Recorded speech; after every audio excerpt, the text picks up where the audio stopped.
Hello students, welcome to my channel. तो आज मैं आप सभी को चैप्टर नंबर 3 मैट्रिसेस में टॉपिक है हमारे पास इन्वर्टिबल मैट्रिसेस। तो इन्वर्टिबल मैट्रिसेस की हम थ्योरम पढ़ेंगे, ठीक है। तो इस वीडियो में हम करेंगे थ्योरम नंबर 3। हमें दिया है uniqueness of inverse of a square matrix if it exist is unique.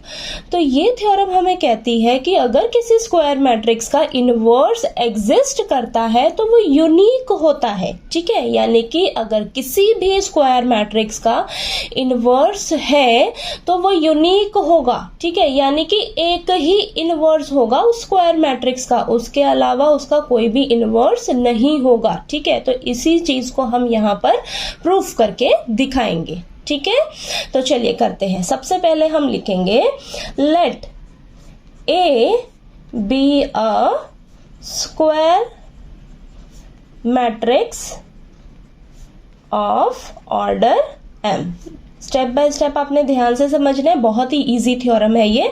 तो मानकर चलिए आपके पास एक स्क्वायर मैट्रिक्स है A जिसका ऑर्डर क्या है, m है, ठीक है। नेक्स्ट लिखिए if possible let B and C be two inverse of A। अब हम मानकर चलते हैं, ठीक है।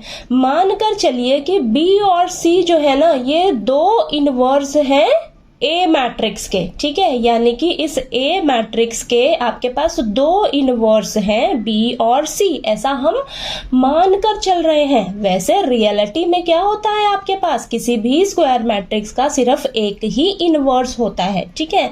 लेकिन हम यहाँ पर मानकर चल रहे हैं कि B और C जो है A के दो इनवर्स है, ठीक है। इस A मैट्रिक्स के दो इनवर्स हैं B और C, ठीक है। लेकिन रियलिटी में ये पॉसिबल नहीं है, ठीक। तो देखिए हमें पता है कि ऐसा ये पॉसिबल नहीं है कि B और C जो है इसके दोनों इनवर्स हैं इस A मैट्रिक्स के, ठीक है। तो यहाँ से हम क्या सोचेंगे कि देखिए हमें क्या करना होगा यहाँ पर, we shall show that B is equal to C, ठीक है। हमें पता है कि किसी भी स्क्वायर मैट्रिक्स का सिर्फ एक ही इनवर्स होता है, लेकिन हम यहाँ पर मान कर चल रहे हैं कि B और C दो इनवर्स हैं A मैट्रिक्स के, ठीक है। तो यहाँ पर देखिए क्या हमें शो करना होगा कि ये जो B और C है ये दोनों एक दूसरे के इक्वल होंगे, ठीक है, इक्वल होंगे।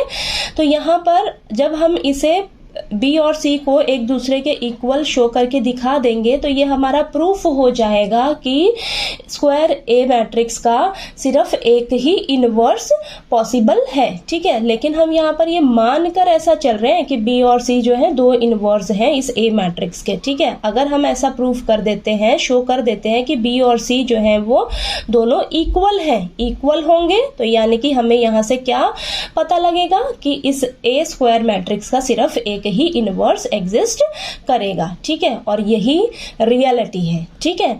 तो देखिए हमें यहाँ पर अब क्या शो करना है, B और C जो है एक दूसरे के इक्वल हैं, ठीक है। अब ये हम कैसे करेंगे, चलिए करते हैं, स्टेप बाय स्टेप समझिएगा। तो देखिए लिखिए since B is the inverse of A, ठीक है।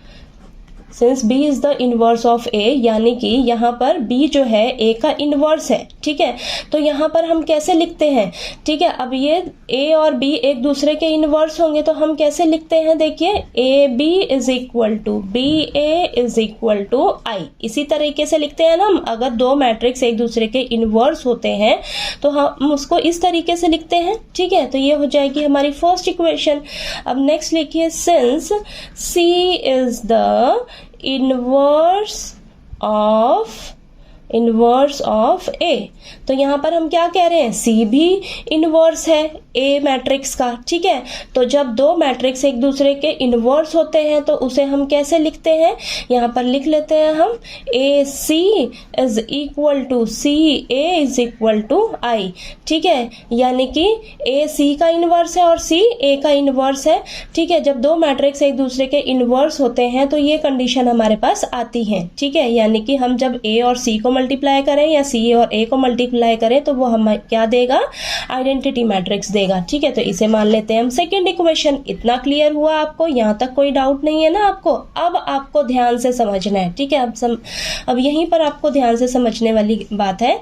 अब आपने क्या करना है, आपने ना बी मैट्रिक्स लेना है। ठीक है, बी मैट्रिक्स लेना है। अब आप सी मैट्रिक्स भी ले सकते हो, सी से आप बी तक जा सकते हो। ठीक है, यहाँ पर मैं बी मैट्रिक्स ले रही हूँ। बी मैट्रिक्स को हम मतलब अब प्रूफ करते करते हम इसको सी के इक्वल प्रूफ कर लेंगे। ठीक है, तो देखिए बी मैट्रिक्स लिया मैंने। ठीक है, बी मैट्रिक्स लिया। अब बी मैट्रिक्स को मैं क्या लिख सकती हूँ, बी इंटू आई लिख सकती हूँ। क्यों? क्योंकि देखिए अगर हम किसी भी मैट्रिक्स को आइडेंटिटी मैट्रिक्स से मल्टीप्लाई करते हैं तो हमें वो वापस से वही मैट्रिक्स मिलती है। ठीक है, तो बी को हम लिख सकते हैं बी इंटू आई, कोई फर्क नहीं पड़ेगा ना। ठीक है, कोई दिक्कत नहीं। ठीक, चलिए अब यहाँ पर b इंटू आई लिखा। अब हम i की जगह हम क्या ये लिख सकते हैं, b इंटू ए सी।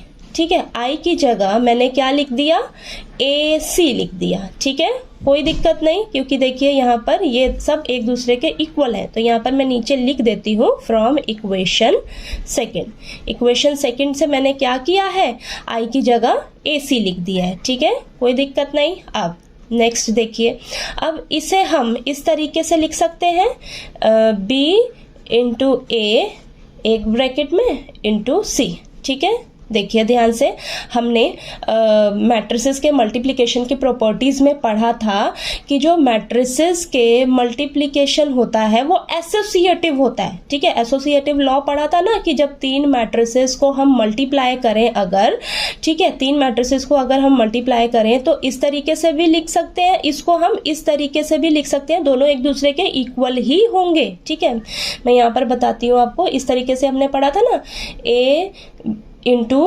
बी सी करें या ए बी को मल्टीप्लाई करें फिर सी से मल्टीप्लाई करें। ठीक है, तो ये दोनों एक दूसरे के इक्वल ही होता है। ठीक है, आप देखिए प्रॉपर्टीज जाकर देखिएगा मल्टीप्लिकेशन ऑफ मैट्रिसेस की, हमने ये पढ़ा था। ठीक है, जब तीन मैट्रिसेस को हम मल्टीप्लाई करते हैं अगर आपके पास इस तरीके से आए तो देखिए ये इक्वल ही होता है एक दूसरे को। ठीक है, तो वही चीज़ हमने यहाँ पर अप्लाई किया है। ठीक है, तो इसको मैं इस तरीके से लिख सकती हूँ। ठीक है, इस तरीके से लिख सकते हैं। अब देखिए हम बी ए की जगह आई लिख सकते हैं। ठीक है, आई लिख सकते हैं कहाँ से, फ्रॉम इक्वेशन फर्स्ट से। ठीक है, बी ए की जगह मैं आई लिख सकती हूँ, तो यहाँ पर मैं नीचे लिख देती हूँ फ्रॉम इक्वेशन फर्स्ट। ठीक है, इतना क्लियर हुआ। अब आई सी को मैं क्या सी लिख सकती हूँ। ठीक है, किसी भी मैट्रिक्स को जब हम आई से मल्टीप्लाई करते हैं तो हमें वापस वो वही मैट्रिक्स मिलती है। तो देखिए हमने ये ऐसे प्रूफ करते करते देखिए हम बी को सी तक ले आए।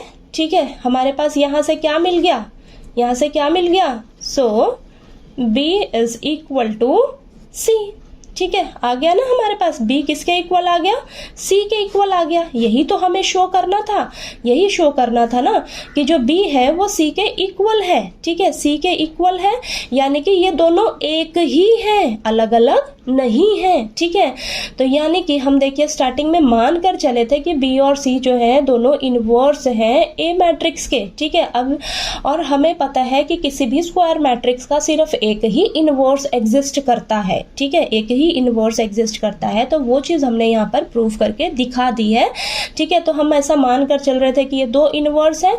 ठीक है, तो हमने यहाँ पर देखिए क्या किया प्रूफ, कि ये जो दो इनवर्स हम मान कर चले थे वो एक ही है, अलग अलग नहीं है, एक ही है। तो यहाँ से हमें पता लग गया कि किसी भी स्क्वायर मैट्रिक्स का एक ही इनवर्स होता है। ठीक है, यूनिक होता है किसी भी स्क्वायर मैट्रिक्स का इनवर्स। ठीक है, तो चलिए आपको ये थ्योरम नंबर 3 जो है वो अच्छे से समझ आ गई होगी। मैंने थोड़ा सा डिटेल में समझा दिया है इसको, बाकी नेक्स्ट वीडियो में हम थ्योरम नंबर 4 करते हैं। ठीक है।